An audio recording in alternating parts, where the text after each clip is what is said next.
Sur l'échelle cannoise, Valeurs sentimentales avait une grande valeur puisque le film de Joachim Trier a reçu le Grand Prix au dernier festival de Cannes et il sort cette semaine.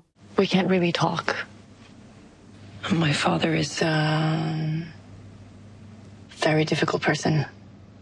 Valeurs sentimentales, c'est le nouveau film de Joachim Trier après Julie en 12 chapitres, qui datait de 2021, qu'on avait adoré et qui avait valu un prix d'interprétation féminine à son actrice Renate Reinsve. Elle revient dans ce nouveau film et elle joue une actrice qui a voilà, une vie un petit peu compliquée entre sa sœur, sa mère qui décède et son père qui fait son grand retour. Et le père, il est quoi? Eh ben, je vous le donne en mille, il est cinéaste. Ça fait longtemps qu'il n'a pas travaillé et il a un scénario très personnel et il aimerait que le rôle principal revienne à sa fille. Le problème, c'est que sa fille, elle lui fait la tête.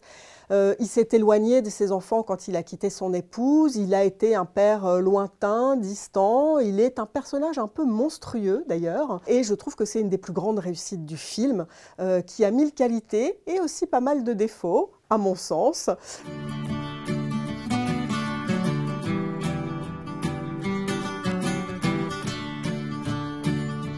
Du kan ikke bare late som han ikke er I byen, kan du det?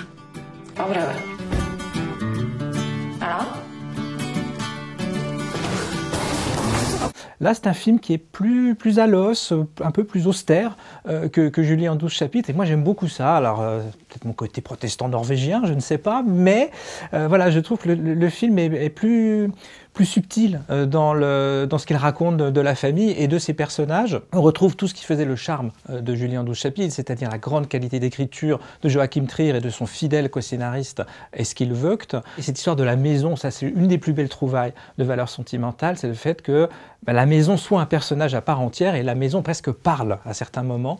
Ça c'est une super idée et donc ça permet de comprendre qu'est-ce qui s'est passé dans cette maison et en quoi elle est importante pour l'histoire de cette famille légèrement dysfonctionnelle. Et puis il y a des ruptures de ton aussi qui sont vraiment très très habiles. Alors je m'attendais vraiment pas à rire à ce point-là devant un film de Joachim Trier. C'est le personnage de Stellan Skarsgård, donc Gustav Borg, cinéaste très doué visiblement, mais père nettement moins doué. Et puis en tant que grand-père, il est un peu bizarre aussi. C'est le genre à offrir à son petit-fils des DVD de Gaspard Noé. Voilà, ça a fait beaucoup rire quand on a vu la séquence à Cannes. Ce qui est dommage, c'est que le film après, qui est un film de retrouvailles en réalité, de réconciliation, s'acharne à sauver un peu tout et je dirais que c'est là où Valeurs sentimentales devient pour moi valeur lacrymale. Il y a sans arrêt des personnages qui pleurent, pour de vrai, pour de faux, on ne sait jamais si c'est les actrices dans leur rôle ou si c'est les femmes dans la vraie vie. Ce jeu de larmes et de regards très appuyés, notamment toute la fin, qui est sans arrêt comme ça des chants contre chants sur les yeux des personnages qui se regardent et il faut qu'on les regarde se regarder et avoir tout le temps la larme à l'œil, et ben c'est très appuyé mine de rien et je trouve que ça manque un peu de sécheresse, ça manque un peu voilà, d'être plus à l'os et de faire un peu plus confiance aux spectateurs. Jeg vet at det har vært svårt for deg. Jeg kjenner igjen meg I det. En så bra person med den oppveksten vår.